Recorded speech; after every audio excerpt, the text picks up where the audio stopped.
Hey everyone, welcome to another episode of The Other Side of Addiction. I am your host, Al Richards. And again, as we do the last few shows, I got to apologize for how things look. We're still in the hunt for a new studio. Hopefully we'll have something here very quick, and we just love and appreciate all you guys for still supporting us, and just grateful to keep this show going. Guys, man, I'm really excited for our guest today. I met this gentleman through social media, and he came to one of both him and his lovely wife came to one of our ARC Addiction Resource Collective networking groups. Got to meet the guy for the very first time, both him and his wife. And I tell you what, those are two phenomenal individuals right there, man. I feel like I've known Todd for a long time. So our guest today is Todd Hull. He's an inspiring author, addiction recovery specialist, and an avid fisherman. His upcoming book, Off the Hook, shares the hope that recovery is possible, even for hardcore 35-year addict. Todd's journey took him through 6 prison sentences, overdosing 3 times, and more near fatalities than he can count. So, guys, without further ado, I would like to introduce our guest, Todd. Todd, thank you so much for taking time out of your afternoon to spend it with us. Thank you. I kind of want to clap for that intro. That was great. That was great. Thanks, buddy. Oh, yeah. Well, I read it off of your bio. So. my wife helped me write that, just so you know. She's amazing. Well, wives are good at that, right? Oh, Because yes. my wife has helped me quite a few times, and especially she helps me with my grammar and my spelling because I suck at it. She's the author of the family, and it's been a blessing. When I did get sober, I mean, I'll jump around a little bit here before I start my story, but when I did get sober and I was working on a year clean and I just cancer was part of my story. Anyway, I was getting lonely, right? And I want, we all want love. We're lonely, it's not the right thing to do early in recovery, maybe not at all in recovery, but I got on silversingles.com because I'm going to admit I'm 51 years old. And I thought, I'm never going to find any silver singles. What am I even doing? Because I was having horrible luck. These other sites, I had people trying to get me out of money, to blackmail me. I mean, it was a mess, Al. These other dating sites. And so I looked up Silver Singles and I happened to run into Christine, and I can't I can't even tell you how grateful I am. She's an author. She's a doctor in natural medicine. She's working right now at a recovery center up here as a director. She puts time in. So it was just for me to end up with a woman like that in my life is just it's just such a recovered word. So that's just one of the miracles for me. I I can't even express how grateful I am for her. But I'm grateful for you also. I do feel also like I've known you for a long time. You're a very personable guy, and I really appreciate what you're doing. That's kind of what I want to do with my story, and what I feel like we all should, as a community, spread this word, spread this message. The it's so I don't even know how to explain it. It's so hidden, and there's so much guilt around it, and judgment, and but you're working to spread that message, and I appreciate it. So Well, thank you, Todd, and so are you, and all of our other guests. yeah, I mean, seriously, and I first and foremost, I just want to say thanks to God because when I lost my job back in 2009, I really thought he was punishing me to be honest, right? And hadn't hit my knees since I was like 13 years old, and after a couple weeks of me sitting home feeling sorry for myself, I finally hit my knees, and connecting the dots backwards from this day right here where we're at right now, this is where he was wanted me to be, right? This was the journey he put me on, and I had to go through a lot of corners and a lot of muck and a lot of mud and a lot of rocks and all kinds of junk in front of me to get here, but there was a reason behind that. yeah, yeah. I definitely agree with that. I never saw myself not only in the shape and form of what my life is today and how beautiful it is, but to be on a path such as away from construction like you were in and I was myself, and not using not only what's up here, but I feel like it's a lot of what's in our heart and wanting to help other people and what our stories can do to help other people, and to, like you would, I've heard you mention before, to take the stigma away from this, that I didn't realize, and it's still out there. There is such a great stigma around addiction, and just, people hear that word and it's like, not that person, not an employee, not a friend, not a acquaintance. So I'm grateful that we're spreading this word, definitely. So Yeah. Well, Todd, what was your journey like? I mean, man, we talked about a little bit at the start of the show. You did some prison time, and many of our guests have, and it's kind of crazy because we've had probably half a dozen more guests that actually know other individuals who's been on the show because they met one another in prison. It's crazy. and that is great about all the people that that are in the community in Salt Lake, and even up here that in Logan, where I am, in Hiram. I keep running into people from prison, and that tells me a lot of things. But what it tells me most is that our society doesn't have an answer for addiction. This is up to us to find the answer. Janie Marvin, I'm going to throw her name out there. Oh, I love Janie. Yeah. Part of my story. She is the reason I'm where I'm at today. And Odyssey House and all the other places that I went along the way, but I finally, through holographic transformation, was able to see in my own head, what my energy was doing to this world, and it was horrible. So, but I'll tell my story start, and I don't like to. Yeah, you mentioned prison. We'll go through it, but I started off. Grew up in Sandy. I was afforded every privilege there was as a child. We were upper middle class, up on the East Bench. Mom and dad both graduates of BYU. I was spoiled rotten. I had everything I wanted. I was part of the local community church, or the church of our state here. And so I was required to go to church, and I had a lot of resentments around that, but it was my parents wanting me to be something. I can see, they wanted to instill something in me, but I rebelled against that, I think, as far back as I can remember.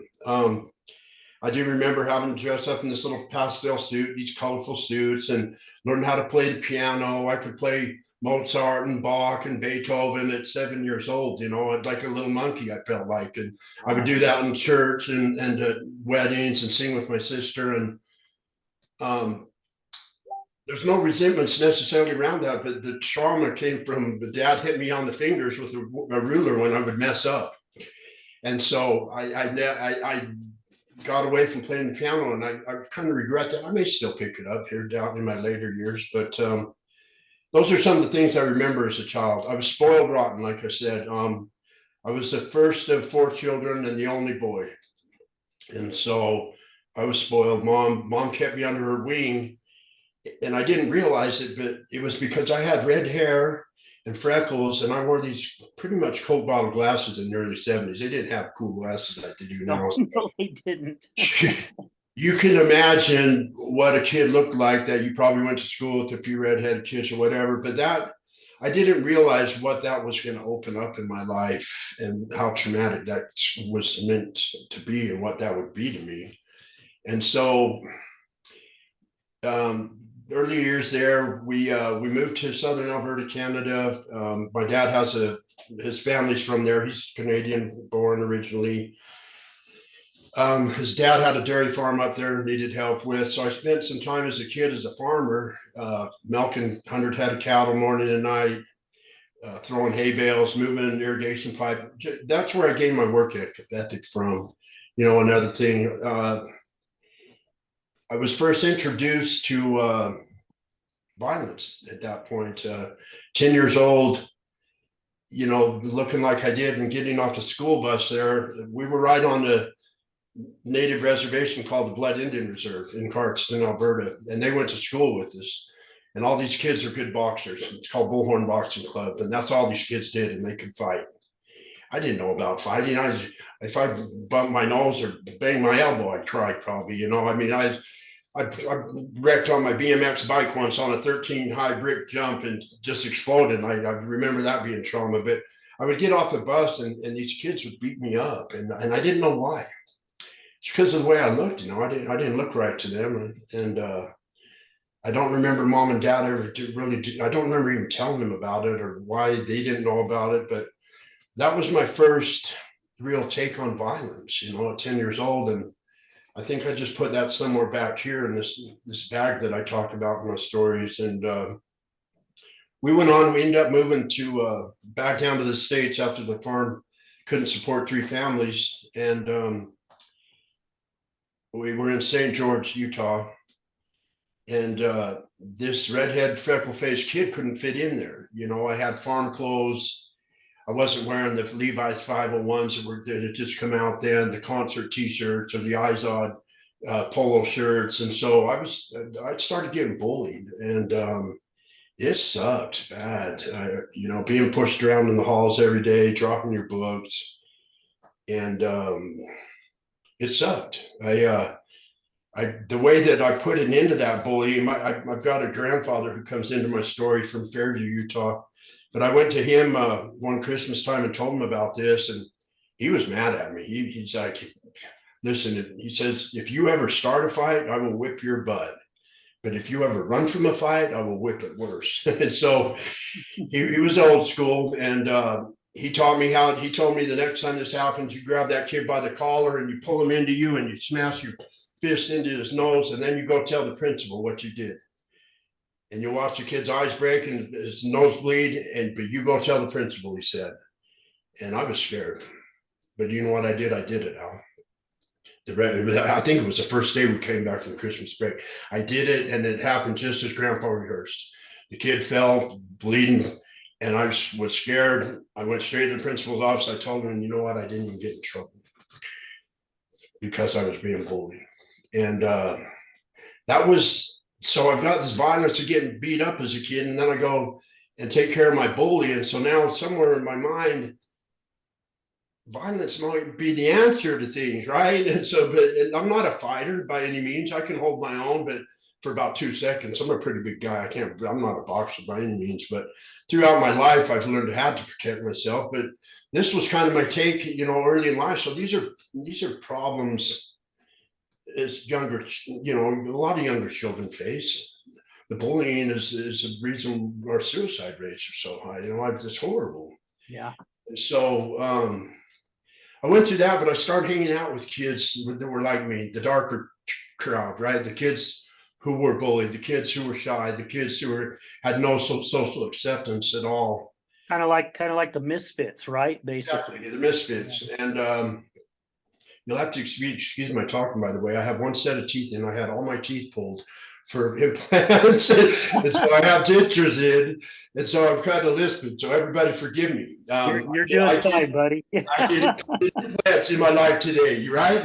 Lose all my teeth to meth, and lo and behold, the glory and the beautiful wife I have and the blessings I had today. Anyway, I'm hanging out with these misfits, and they're out in the far end of the playground, right? They don't hang out with the jocks or the cheerleaders, and so I started hanging out with them, and they accepted me. Right? They're like, "Hey, come on in. Here, you want a cigarette?" And I'm like, "Cigarette? I passed the freaking sacrament in church. What do you mean a cigarette?" And so I took the cigarette, right? And then a couple days later, it was, "Hey, look at all these roaches that I got out of my dad's ashtray, marijuana roaches." My introduction to pot at 12 years old. And then a week later or so, it was a fifth of tequila or Jack Daniels or Everclear vodka, whatever, that someone else had brought from their parents' liquor cabinet. And so here, all of a sudden, at 12 years old, I'm introduced to marijuana, cigarettes, and alcohol, and I loved it. I remember still to this day the first time the liquor hit my belly, the warmth. And I find that feeling was love for me. That feeling was acceptance. That feeling that alcohol was, I'm not red-haired anymore. I look great. I'm a superstar. I'm a model. I can do anything. So I wanted that feeling, even at that age. And I ran into a friend 2 years younger than me, and his sister lived in Las Vegas, And the sister apparently was dating a guy who ran a chop shop for selling cars. Now I'm 12 years old. My 14-year-old friend says, "You want to go steal a car and take it to Las Vegas? We'll get $500." $500 was a lot of money to me at 12 years old. That's I can't even fathom that type of money. But sure, of course I do. Let's drink. Long story short, we ran on a rampage through St. George, Bloomington, and acquired 13 counts of grand auto theft when I was 12 years old, and he was 14. I only knew how to drive because I drove a tractor on the farm, right, at 9 and 10 years old. So I could drive. I could keep it on the road, and he could barely drive. But we got outside of Mesquite, Nevada, and the windshield fogged up because there was a carton of cigarettes on the dash. And we had a bottle of liquor in the truck at the time, and an AR-15 behind the seat of his dad's. Wow. Why we had the rifle, I don't know. We shot up the golf course. We did all crazy things. But we flipped 360s in the middle of the highway and ended up in the burro pit. And the Nevada Ranger was behind us. And when he talk about scared, the guy got out of his vehicle, came running up to make sure we're all right. And he's asking us for a driver's license. Now, my friend was big. We were both pretty good size at 12. He was probably approaching 6 feet. So he looked like he could be 16. And we left our license back in Las Vegas at Motel 6 or something, we said, and we're going back to get it. Next thing you know, there's a call coming over his radio, and we could hear it, that there's an APB out for this vehicle that we're in, that we're stolen. So he took both of us and he slammed our heads on the hood of the car, and I'm looking at my friend and he's looking at me, and I'm starting to cry out. I'm 12 years old and I'm being arrested for grand theft auto. Just the start of my follies. Grandpa steps in from Faraday. They're going to take me away from my family. And he says, "I'll take the boy." He says, "I'll take him, I'll raise him." And I had 1,500 work hours to do is what came out of those grand theft charges. And my grandpa made me do every single one of those work hours. And when there wasn't any work to do, he would make me dig ditches and fill them back in holes. He had a restaurant there in Fairview for 27 years called Curly's Dairy Freeze. And wow, I remember that. Yeah, he made me work there. He was a great man. He was a pillar of the community. Every day after work, though, he would take me up on that mountain fishing every day except for Sunday. We'd even go on Sundays, but we wouldn't work on Sundays. But he taught me how to fish, and we fished hard. He taught me how to hunt. He taught me how to be a man, not to, how to respect women, how to work hard. He had a pair of deerskin leather work gloves that if I messed up, he'd slap me across the face with them. They were love slaps, but they hurt. All right. Yeah. This crap hurt. And this was the type of old guy he was. He was my father. He was my father figure. My parents had moved to San Antonio after that, and I was at Grandpa's.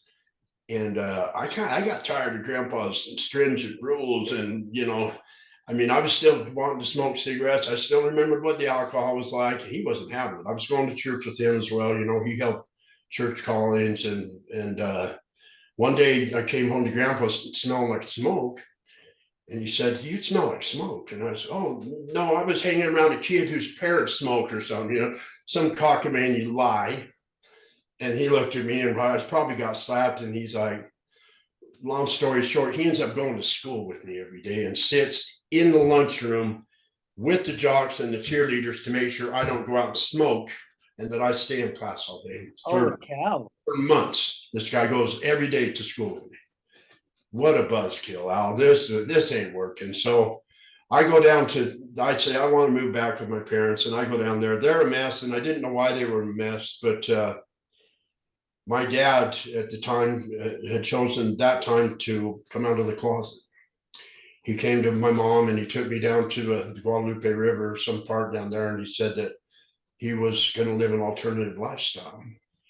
I didn't even know what that was. I was 14 by then, but what does that even mean? I didn't know what homosexuality was, but this was what was going on in our family constellation ever since, this was all there was in my dad. We didn't know this. He just followed his path in his life and grew up, and went on a mission and did all the things he was supposed to for his parents.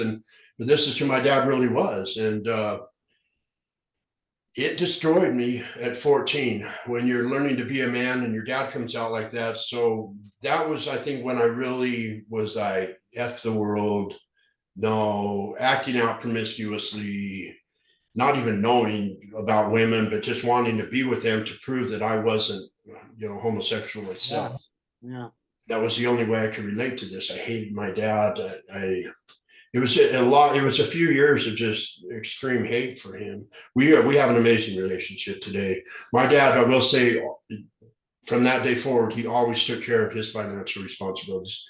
He still to this day pays my mom alimony because of my mom's health conditions and takes care of her. I have great respect for that man. He chose to do. We all have our own path in life, right? Yeah. We make our choices, and anyway, it set me on. I moved. Like they got divorced. Mom came back to Salt Lake, where her family is.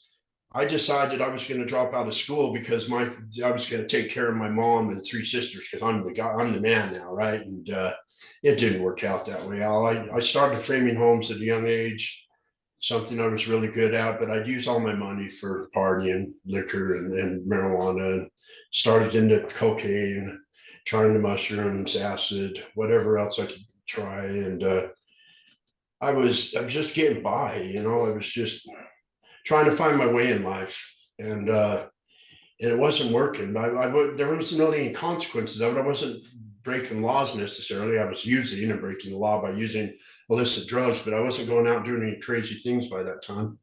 With that, Is it? I think at that time though, too, Todd. It's just like you said, we're trying to figure out life at that time, right? Because I didn't really do any kind of drugs or anything like that in high school either. I mean, I drank. We'd get invited to parties and would drink some keg beer and every once in a while take some stuff. Yeah. shots. And I don't even think I started smoking pot till 2 or 3 weeks before we graduated, and then I started working construction and started traveling around and got transferred to Colorado, and that was the first time I even tried cocaine.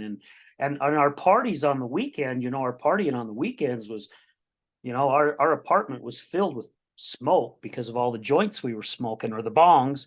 But Mhm. then, we started getting into the hash and the mushrooms and the cocaine, and it was just something that we did to let loose after working our butts off all week, and not realizing where it was going to take us down the road. Yeah, it opened a door for all of it, for those of us who opened that door. And some of us have that gene. We'll call it a gene, whatever that addictive gene is. I mean, some people can drink a half of a glass of wine and put it down. My dad's like that. He owned a wine company in Dallas for some time. He can drink like that. I didn't get that gene. I did. My DNA is wired differently. My wife actually did a DNA test on me.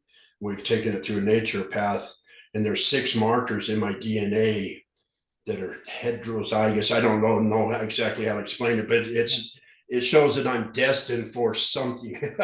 It shows the reasons they line up in the reasons why the emotional balance and physical, all these things, but it shows that addiction's a great possibility. But so I was blessed with that, and I opened that door, and I continued like that. Like you said, it was a way to let loose, and on the weekends it was heavier, but illicit drugs to me were just that was I didn't even really see them as illegal. They were good. Yeah. That was good times. I wasn't hurting anybody. So the behaviors of my ways with the women and promiscuous behaviors, I ended up starting to have children.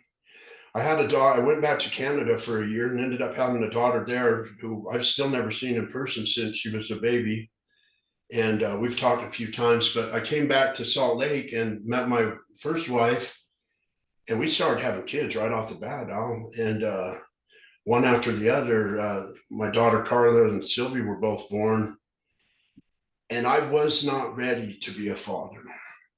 I had no business being a father. I can't tell you how grateful they are in my life today, but I was a horrible father. I wasn't ready. I didn't emotionally connect to my children because what that looked like for my dad when he was around, even before the divorce, he was a workaholic. He didn't have emotional connection to us because of his feelings and the way he was, I guess. And so I took that with me and I didn't connect and I didn't know how to be a father. And ultimately my addiction ended up, I ended up leaving my children, abandoning them for my addiction. And that wouldn't come for a few years. We were married. I was working framing. I even started a construction company, a framing company, and was doing fairly well until I went on a ride one day with some buddies to go coyote hunting, and the guy handed me a CD case with a line of something on it, and it was Crank. And I snorted that Crank out just because that's what you do. If a friend hands you something to do, you just do it. And I did not know the evil that was on that CD case at all. I did not know the doors that I was opening when I snorted that line. However, when I snorted it, I found bliss. I found my answers to all my problems in life. I found a way I could work on the job site 24 hours a day. I literally thought in my mind I was going to be able to work for 24 hours a day. Life, there was no problems. Everything was solved. And for those people who have done amphetamines or cocaine, whatever, I mean, people have their own addictions, but you know that feeling, and it's totally fake. It's a poly. Oh yeah. Yeah, it tricks you because I remember the first time I did my line of Crank, right? I was working construction at that time. We got transferred from Colorado to Phoenix. And my right-hand man, I was 17 years old, 18 years old. My right-hand man was a 45-year-old biker dude, covered in tattoos, looked like the Zigzag Man on the rolling papers. I mean, identical, long ponytail. He was like my father away from home, And I remember the first time he offered me a line of Coke, or not Coke, but Crank, when we were going out looking at the blueprints for our job site. And I thought the same thing you did, Todd. It's like, holy shit, man. I don't care if it's 115 degrees outside. That's not a problem because life is wonderful right now. You became the best worker on the crew, and yeah, right. Yeah. More water than anybody. And it was horrible, but to me, it was my new love.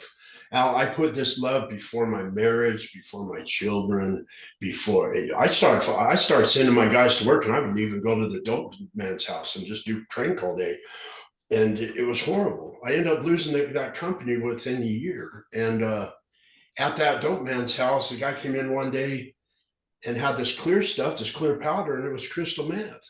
I thought I loved Crank. Crystal meth. Whoa, I'm in love.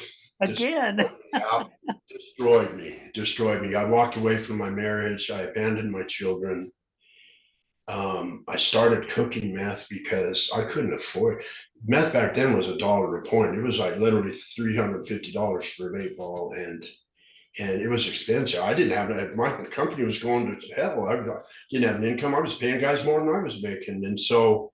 And you're obviously not in your right frame of mind on any amphetamine or any illicit drug for that matter.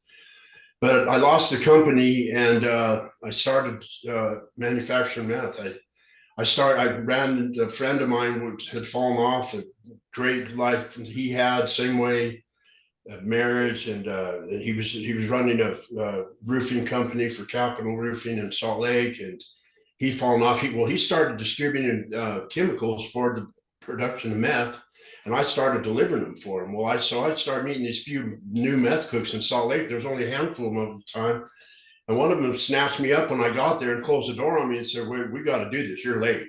So I was introduced to my first experience of meth being manufactured, and when I saw that, I was like, "I like that. That's cool.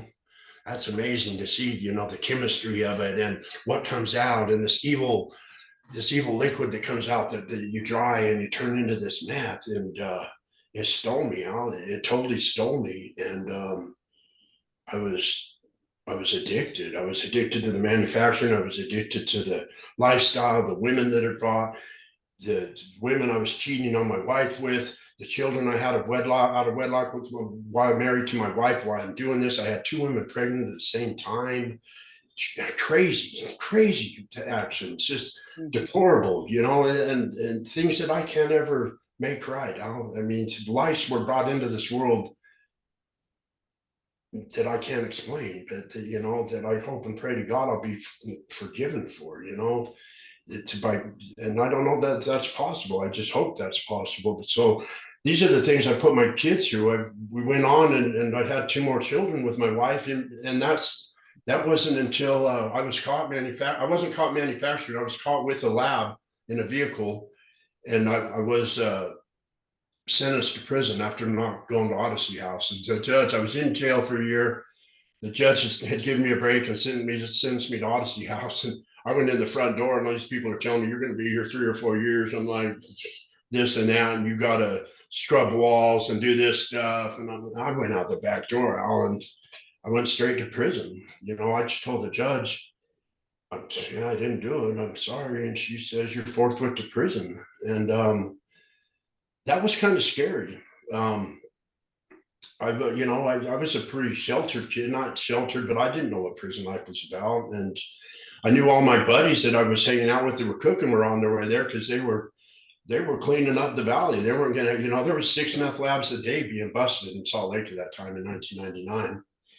And I was on my way there. And when I landed there, a lot of my buddies were there. And the problem with that is it became comfortable. Not only were my buddies there, and this was kind of a new family for me, but I wasn't on that meth, right? I was safe from that meth. They had heroin and things like that at prison, deplorable prices on stuff like that. I hadn't really got into the heroin by then, but I was safe from the meth, but I still wanted it. I did 21 or 23 months the first time there and got out and didn't last. I don't know if it was weeks or months, but I went straight back. And this continued into a cycle out. And the third time there on April 2nd of 2002, I got a call over the intercom, and it was a cold way they presented it to me, but they told me there was a death in the family and that I needed to call home. I didn't even have a phone call because I was on some entry-level restrictions, blah, blah, blah. Long story short, the caseworker came and I called home, and my baby sister, Becky, had died. And she was 20 years old. She died with 7 of my friends around her in a motel room. And it was from a shot miss. She had complications in her heart, but my baby sister died in a motel room while I was in prison. I didn't know how to handle that, Al. And so I got out and I went right. I swore I'd live her life as a legacy. I'd never use again. I'm going to be the best man in the world, the best older brother that I never was, because I wasn't a good example of an older brother, wasn't a good son, wasn't a good older brother, was never a good dad, horrible husband. And I was going to quit. I went straight back to using now. And during that time, I had done some manufacturing on one of those paroles, and the feds had picked up a fingerprint on a piece of glass I touched, and they indicted me a week out after I terminated my state prison sentence. So I went straight from the state system after doing 5 or 6 years of it, 5 years, into the federal system with only a week break. And I'm like, where is this going to end? And the only reason it wasn't ending is because I wasn't choosing to end, right? I kept going back to using, and our society has no answer for us addicts. They're going to lock us up with the guys who were doing the bigger crimes and don't belong in society. And so here I am on my way to federal prison. And my first time I waited in jail almost 2 years before I actually went out to a prison. Was only actually there 18 months. But during that time, I got another phone call over the intercom again. Hull, come to the button. Someone in your family's died. I mean, they're basically that cold. And I called home to find out that my 16-year-old daughter had committed suicide. And Savannah wasn't born to me as my daughter. She was my stepdaughter, but she was my responsibility to raise. She was my responsibility when I married her mom to take care of her. And I totally dropped the bag on it. I totally, it was horrible. And it's still horrible to this day. A lot of guilt and shame over that. So what did I do? I made all these promises, and I'm going to do better. I'm going to be a better man. And it was pretty much too late for all that, as far as reconciliating with her mom. She had moved on and taken my children, and she had to find some life for these children. And I praise her and grateful for what she's been able to do with my children. But I went back. I was in the federal system 3 times as well. I just couldn't get it. This obsessive compulsive disorder to amphetamines, and then I started into heroin, and just anything I could put in my body to take care of all this behind me and all this that was in my head to take away the pain.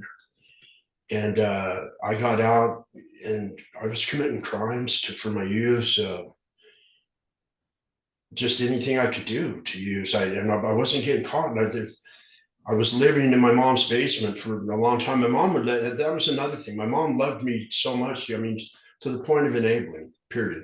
She enabled me right to the prison gates. I mean, she loves me, that's the bottom line. I took advantage of my mom and her kindness, and all my family's kindness. Sorry, let me shut the door. That dog. Oh, cool little puppy, but he's loud. So I'm living in my mom's basement, and the worst part ever being in your addiction now is just living in addiction, living high and not getting caught. Like no consequences, like no one stepping in and stopping you. Just living with no hope or no hope of any future. I was just existing, and the existence was horrible, different girlfriends, committing crimes for drugs, no morals, no values, no compass at all. Just a waste of skin, right? Just a piece of trash. It's what I would consider myself. And it came down there was a few years I did that. And during that time, or at some point in time, I ended up trying bath salt. I'm like, geez, man, if I thought crank was good and meth was that much better, well, I found this drug called bath salt, and to explain how evil that is, it was like 50 times as strong as meth. And I found a whole new love. Like, this was my new hope in life. Bath salt was the answer. And it was horrible, not only because what it did to me and the choices I made on it, but the price of it ended up becoming $400 a gram right before I quit using it. Now, I had a 4 gram a day habit with the people I was hanging around with. So you could imagine what we were trying to do to make money. Is white collar crimes, criminal acts, robbing, pillaging, whatever, things that, breaking into cars, things I am disgusted in myself to this day over, and worked a long time to find some peace of mind within myself over. And the hardest part of that, and what kind of brought everything to a head, was I had a friend, and I'll keep this part of the story brief, but I drove a friend for some retribution. He was jumped by the opposing gang of his. I never got into the gangs in prison. I've always been cordial with everybody, because when you sell drugs, it doesn't matter your skin color, your gang affiliation. I had meth, everybody wanted it. So I was in good with most of all the gangs, and was pretty friendly with everybody. Anyway, long story short, I was in a vehicle when my friend got out and shot and killed somebody at about 4 a.m. And I look back on my life and the progression of my disease, and going from, like we talked about, just drinking and having fun on the weekend, using mushrooms or just smoking pot, to now an innocent life. Not only this innocent life, but my sister passing, I feel like I had a lot of responsibility in my daughter committing suicide. I feel like, I could have, totally been there for her, and that would never happen. But when an innocent life was taken, and that was hard. I ended up going to jail for 2 years. I was originally charged with murder. I went to jail for 2 years on that. They knew who did it. A couple of people came out right out the gate, and I was trying to hold on to a con code that I'm not going to tell. I'm not going to work with them. Well, that got me 2 years in jail, and in the end, they charged me with obstruction of justice. 2 counts of it for being in the car. I didn't know he was going to get out and kill someone. I thought we were going to go fisticuff these guys and beat these dudes up. It could have been a possibility, but the point being is that when you're on bath salt, when you're on meth, when you're drunk, I've met lots of guys in prison now who had killed somebody drunk driving. You know, things like this happen, and people don't understand not only the bad energy that you put out when you're on these drugs, but what can happen to an innocent person, you know, to a child. I've heard of children being run over. It happens all the time in our society, in our Yeah, community. it does. We just don't hear about it. You know, I remember chasing my wife one time down 2700 West, right in between about 4100 South, heading towards about 3900, and over there by the driver's place, you know, and she was had an Xterra at the time, and she knew I was following her, and I watched her drift off in the other lane with a car coming, and I was on the phone with her friend, and I just remember going, no, no, no, no, no, no, because I swore I was about ready to witness a head-on collision, and right at the last minute, she swerved away, and when that car passed, it was a car full of a family, you know, and I just couldn't imagine if she would have hit them, where her life would be today, you know, and luckily I was able to get her pulled over, but yeah, you're just not thinking, you know, because she used to tell me all the time, and not saying that I'm any different, you know, because I mean, I battled my addiction. I don't ever feel like I put anyone in harm except for myself. I remember her saying so many times, it's like, I'm not hurting anyone. I'm not hurting anyone. But yet she would get in that vehicle and go take off, you know, and no, she didn't, thank goodness. God was watching over her, but that possibility, that percent of her getting into an accident was raising every single time she got in that car, and It's only a matter of time. And only a matter of time. Yeah. I had to, and that's my ego and my selfish ways and my addiction gave me the same perception that I wasn't hurting anybody. Not only had I destroyed my children's lives, my wife, my family around me who supports me, loved me through it all, and would not give up on me, and just hung on to hope. But now there's these innocent lives gone, and that murder was, you know, and I had friends who had actually drunk driving had hit a family in South Jordan and killed them, all of them but one. And I've had friends who have been shot and killed. And I had friends who had overdosed. And now I was walking through my addiction thinking I was oblivious or totally oblivious to this. Yeah. Like, this isn't going to happen to me. God's got my back, whatever. You know, I'm a Christian, I'm a Mormon, whatever I was thinking. And he kept me alive. But it wasn't until that happened that it really something. I mean, obviously you could think about what a person would think, or I don't even really know how to explain it. Hopefully I'll be able to write it in an explanation, and it's just horrible. And I got out of jail after 2 years, and the judge says, you know, she sends me to 2 years and gave me credit for the time served, but she says you are on no tolerance period. She's seen my record, all the relapses, all the times prison, over 50 bookings in Salt Lake County Jail alone, bookings in all the counties in Utah, except for the ones on the reservation, because I didn't know how to find my way on the reservation to get arrested. But, so she's seen my record. She said, there's no tolerance, Mr. Holt. And so I called my friend Kim Flanders at Odyssey House, and he works for Odyssey House, and I was bawling. I says, because I had relapsed. I got out and I used again. And I said, I need help. What can I do?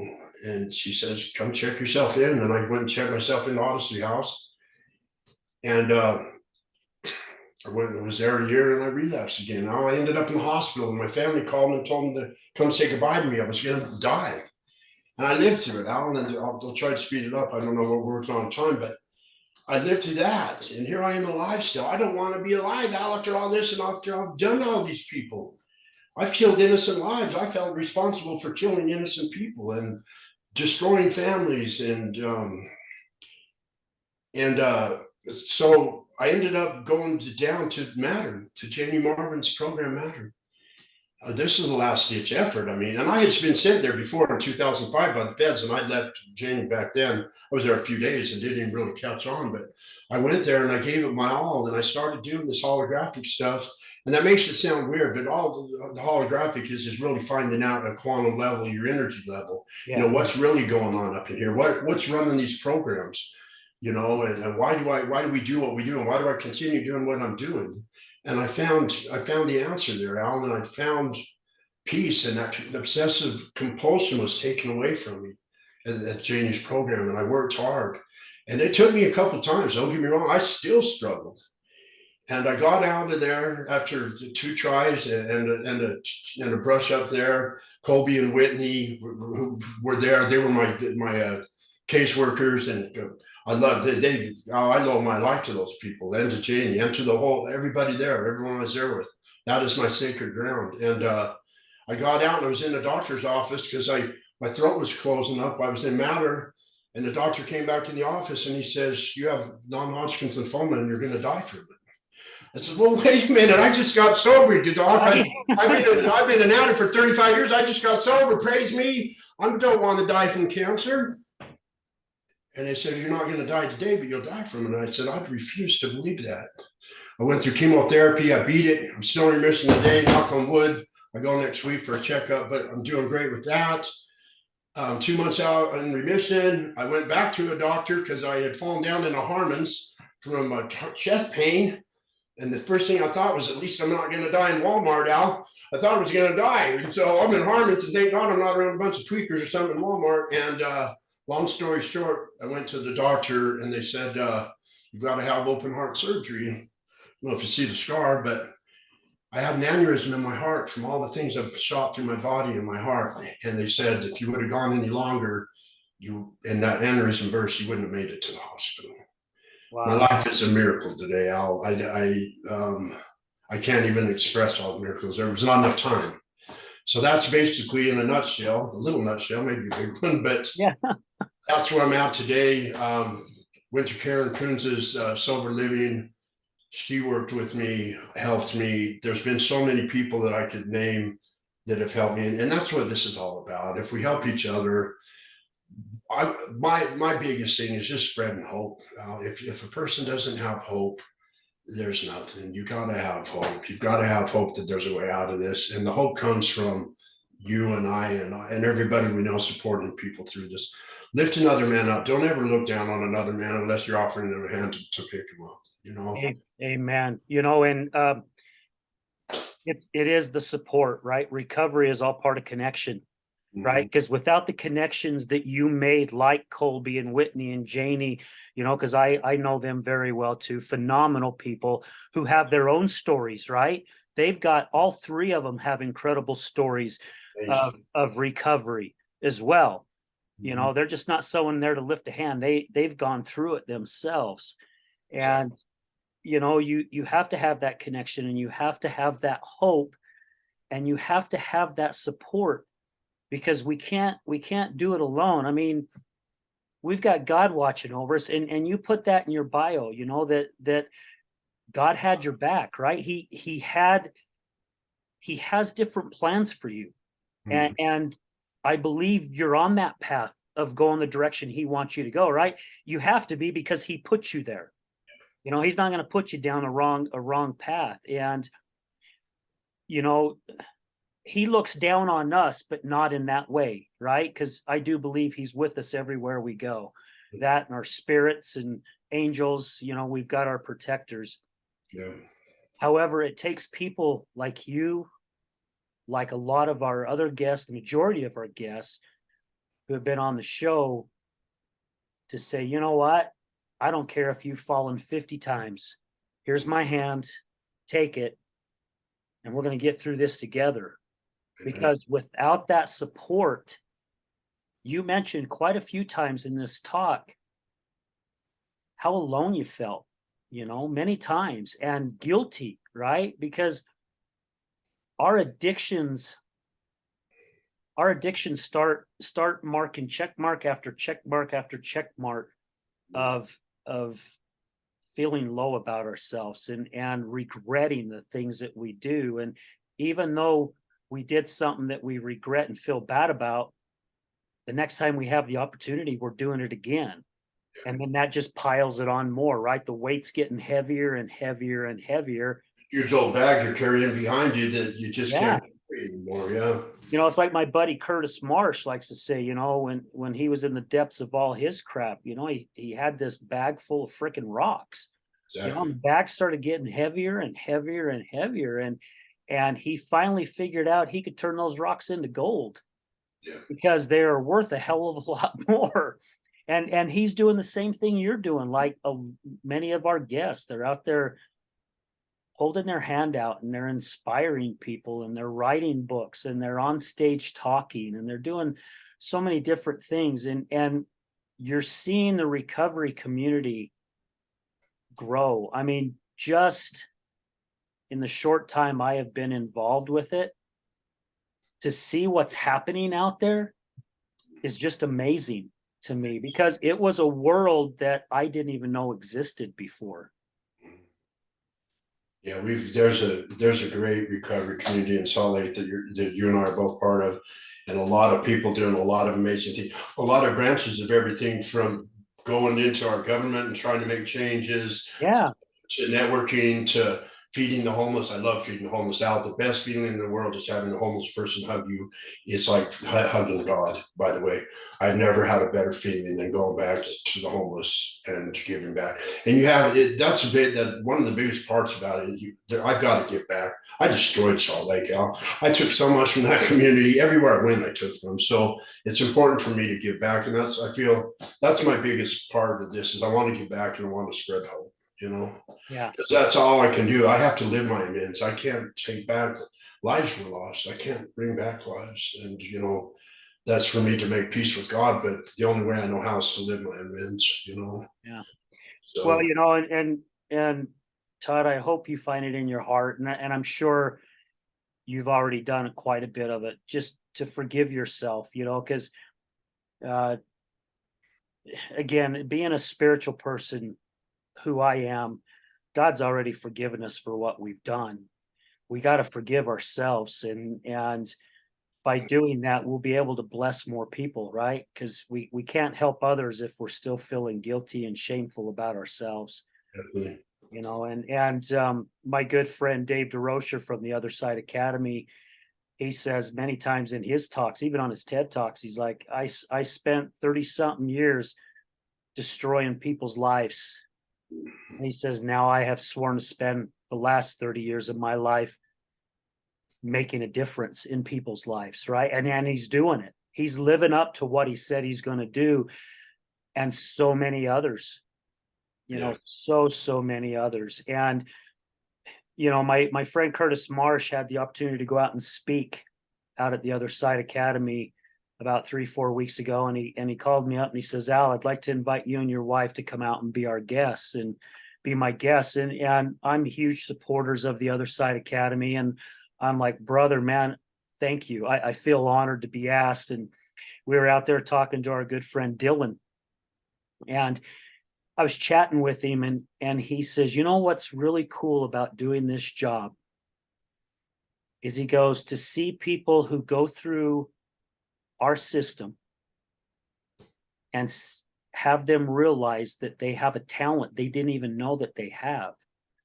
I mean, some of these people are turning into really, really good designers, whether it's for homes, some kind of construction, baking, cooking,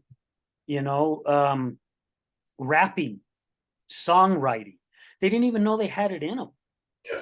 But now that they've got their head on straight and it's not fogged with whatever it was that their drug of choice was, they're starting to realize, my gosh, I can do anything I want to do. And they didn't know that before. Yeah. So it's cool to see. I like that analogy and what I've noticed and what my wife's taught me, because Christine's high frequency, right? She's highest, and it's a quantum. She does energy level healing, but what she introduced to me was the fact that there's frequencies. We live most of society is probably a 300 or 400 frequency, right? When we go down to our addiction, we're 200, and in prison we're 100, right? Well, it took for me going down to that to see what was up here at 500 or 600. Because you can coast through life at 300 and 400. You can pay your bills. You can be the normie. You can wake up every morning, go to work, and not hold your hand out to help people and just take care of your own. Or you can go down here where we've been and really be shown. And I'm grateful for my addiction. Now, I know I thought I'd never say that, but I'm grateful to see what I saw so that I could rise above here and meet a woman who can show me, listen, this is a frequency you're working towards, and this is what God has given you, and these are the miracles you're having, and this is why. And it's a quantum level. It's a jump, and it takes people going down to this level to jump up to that. If you go through life comfortable and nobody say, growth comes from failures and from pain and misery, and all these health conditions I've had. I'm still alive. I don't know why. I didn't even tell you about it, all the times I've been had a gun in my face or stabbed or overdoses. I have no business being alive today, Al, but like you said, God has me alive for a reason, and I'm grateful to be here. Totally grateful. Yeah, those of us who survive, I really do believe, and I'm not saying this on my end, I'm just saying it because of all the people we've had on the show. My belief is, and I had a guest say this, they're God's angels, right? They're his disciples. They're Jesus's disciples. Because when Jesus started walking the earth and picking people to help follow him and spread the word, he picked the imperfect ones, not the perfect ones, because he knew the imperfect ones had lessons to learn, but he also knew they would share the message much better than anyone else, right? And those who are in long-term recovery, that's how I see it. I see it as they're out there now spreading the word and helping. I mean, Todd, you and I spoke about this when we first met at the ARC event. By coming out and sharing our stories or doing a podcast or writing a book, if we save one individual, just one, that's it. I mean, we've changed something, right? We've changed the dynamic. We've broken a chain, right? There's a link that we have actually snapped right through to stop that from continuing. And it's worth it. You said it here. Everything you've gone through was worth it. And I've shared on our podcast quite a few times, and I like sharing it because it's so true. I went to an AA meeting with my wife. This guy gets up to get his birthday chip, and he starts talking, and he says, every day I hit my knees and thank God for making me an alcoholic. And when I first heard that, I literally leaned over to my wife and I used the F word. I said, that guy is effing nuts. Why? I don't understand. When he finished his story, I understood a little bit more, but I didn't get it for years later down the road. I finally understood what he meant. Mm-hmm. And I see it every single week with our guests. That's why they're grateful. I'm grateful that I went through my bullshit. I lost my job of 24 years that I worked my ass off to get to where I was at. But I know for a fact, if I wouldn't have lost that job, I'd probably be dead right now, right? Because of too much cocaine use. And I had to go through what I went through with my wife and watch her go through her suffering to get me to where I'm at right here, right now. And if none of this had ever happened, I would have never met you. I would have never met Dylan, Dave, Robin, Janie, Whitney, Kobe. Oh my gosh, so many freaking people that I can't even, to say all their names would be here for hours. And I'm so blessed and grateful that I've had that opportunity to meet these individuals, because they have inspired me. I get emotional thinking about it, because every single freaking one has inspired me and changed my life in one way or another. Yeah, we're all connected. We're all connected by that energy. That's what got me sober. I was at teachings of Janie that we're all just little dots of energy. But when you look at it at a higher level, and that's, I finally saw that board of energy. And whether God showed it to me, it mattered or not. But I went out after doing a technique called an open system there. And I went out and I closed my eyes and I seen that when I made bad choices, all these billions of dots of energy it was a red color and they'd go through them. My poor choices were bad. And then God showed me when I made good choices, they'd go out as a light blue. We're all dots of energy connected in this universe. Yeah. I believe that wholeheartedly. The key factor is there's a God involved. There's divine guidance in that, like you say, and it all works together. And we were all meant to meet each other and be part of this fight for God. Because I was a warrior and a soldier for the devil for too long, but I believe it took that for me to see the polarization, or to be this, to make me strong enough to be a leader, which is what I want to be. I want to lead the fight in this. Yeah. I followed for too long, knowing I had leadership skills. I ran framing crews, I ran construction companies. I knew I had skills to do it, and I'm not anybody special, but I would like to be. I would, like you said, if I could save one person, if I can give one person hope, Al, I mean, I can sleep better at night, and I believe that we're doing that. So. Yeah. Amen to that. Well, Todd, gosh, we've been in this an hour already. It's hard to believe. However, I also want you to let our listeners know what got you to create Reeling in Recovery. I mean, because you bring the family into this as well, correct? Yeah. So there's it's funny. So I've got the fishing ties, right? I'm an avid fisherman. I love fishing. My kids love fishing. My daughters, especially, my daughters fish better than most guys I know, Al. So my oldest daughter caught a muskie that's 32 inches long or so a year or two ago, and she's out fishes me. But the reeling spelled, I was upset. There's a guy who started I think it was a nonprofit in the Salt Lake area called Reeling in Recovery before, with REELING. And so I wasn't upset about it, but I was going to call him and ask him about, hey, can I take this on? And the whole thing, it just wasn't working. And it finally came together where I spelled reeling with REAL because it's about being real in my recovery to start with a spin on reeling a spinning rod or any kind of fishing rod. But the real part of it is that we're all real in our recovery now. And my hopes are to take people fishing, people young in recovery, people struggling with addiction, whoever, and reunite them with their family, reunite them with fishing and the outdoors. Because to me, that's my spiritual, that's my place. When I'm fishing, and that's where it is for me. Some people it may not be, but for people who have been fishing at a young age and then gave it up for an addiction, gave it up for having to take care of family, whatever, just to be able to go out and do that again, reunites families, reunites people with relationships. And that's big for me. I started the Facebook page, and it's not really anything yet, but it's growing. I just my Christine, my wife, helped me make the banner and has the ideas. She's great at marketing and wants me to get stuff out there. So I just started it so people can share if they want, whatever. But my hopes are to be able to take people fishing. I will be within this next year and have done so already, but I don't know, it's just going to be a pastime or whatever. But there's that. And then, like you mentioned, there's a book. There's two books. And like you mentioned, it was Off the Hooks, the first one.